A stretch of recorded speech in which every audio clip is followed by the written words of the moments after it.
Hello to all students enrolled in Introduction to Liberation Theology. I am Dr. A. Neville Owens, your instructor for this particular course.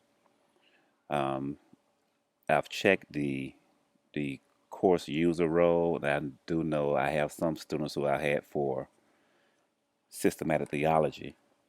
But for the others of you, I'm doing this for a number of reasons. Number one, so that you all can take a look to see who the person is who is instructing you in this course. Um, because it's always good to, especially with these online courses, to have some sense of connection. And it's kind of difficult sometimes with online courses because there's no real face-to-face in-class contact. But I have found that, by me periodically showing my face, there is some connection formed, especially over the course of this 10-week period. The second reason I'm doing this kind of introductory video is to go over the syllabus a little bit. I know I've already sent you an an announcement, some emails regarding the syllabus, and I do hope that most of you have already gone over it and read it. But I do want to highlight certain things. When we're talking about liberation theology, especially the course description, I ask a series of questions about liberation theology. What is it? Who does it? Why is it important for the church? And there are obviously varied forms of liberation theologies, and we're just going to cover two, somewhat, so to speak. That is Latin American liberation theology and Black liberation theology. And by Black liberation theology, I am also including Black womanist thought. That is, what do Black women say about liberation theology? Now, obviously, there are other kinds of liberation theologies. We have indigenous liberation theologies, be it Native American, African, so on and so forth. But because this is a short term, there's no way possible that we can go over the the wide gamut of what liberation theology is. But whatever the liberation theologian may say, whatever he or she may do, they do all have one thing in common, and I state this in the course description. That is, all liberation theologians are united in their conviction that the Christian gospel is best understood as a radical message of liberation. And we're going to unpack it as the course goes along, but many of you are involved in ministry. Many of you have been involved in the church for a long time. And I must say, some of the practices that we engage in the church can sometimes, I dare say, be oppressive. That is, we tend to want to get on the side of those people who are in power. But what liberation theology does and what liberation theologians do is say, what commitment can we who are engaged in Christian ministry make to those who are oppressed? Make for those whose back, as Howard Thurman would say, whose back is against the wall. So that's what we're going to do in this course. And you look at the syllabus and you see what the requirements are. But I do want to go straight to the grading, the assessments, what I expect of you all in this course. Um, I don't have these pages numbered, but page 3, the third page of the syllabus where it talks about grading, you will see that 10% of your grade comes from discussion board questions that I will be posting.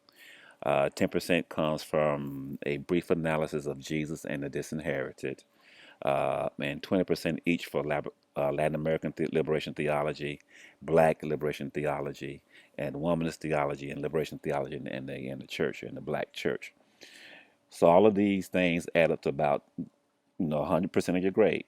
And I've tried to make these due dates at a time where there's is not so much of a burden on you all, um, and the word count is shouldn't be so burdensome. But I do want you to engage in a certain kind of critical analysis. As you see, my tentative due dates Jesus and the Disinherited due date is March 31st. And then April 8th for Latin American, April 21st for Black Liberation, May 5th for Womanist Theology, and May 19th for Black Church and Liberation Theology. Again, these due dates are tentative. I'm going to do my best to make sure I stick to these due dates. And as a result of that, it becomes very important for you all to keep up with the reading. I do expect you to have read the material prior to any discussion that I may engage in about them.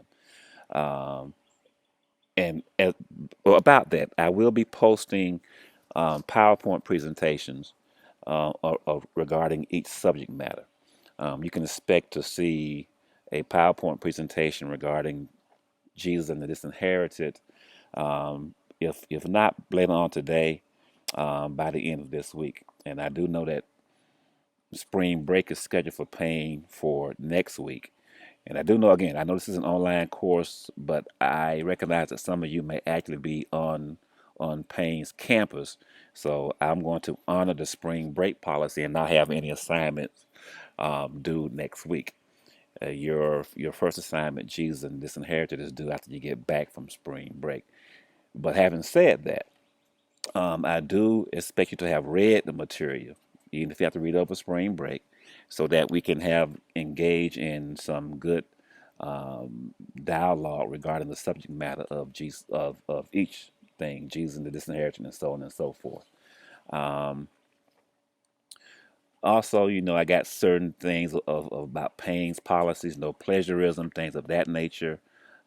Those things are covered in the syllabus, and I'm not going to go over the entire syllabus regarding that particular material.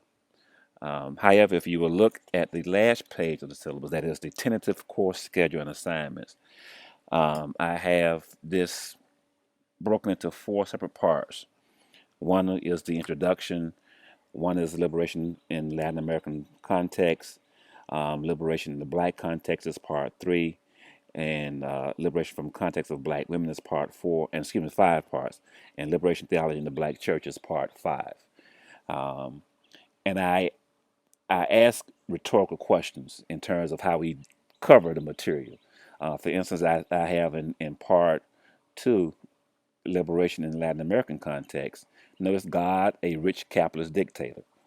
Uh, and I posit it in the form of asking the question about God because um, well, when we talk about God, it's we as human beings, we talk about God. And sometimes what we say about God tends to make us think, is God really on the side of the oppressed? Is God really on the side of the poor? So these rhetorical questions that I'm asking is a way to delve into the material, to see what we can really say about God and liberation, what we can say about Jesus and liberation. Um, does God really respect women, black women? So these are rhetorical questions I ask, and I hope that we can have a good kind of dialogue regarding the subject matter. Um, let's see what else. Oh, regarding the discussion board questions. Now, when I post the discussion board questions, whatever date I post it on, I'm giving you a certain amount of time to respond to it.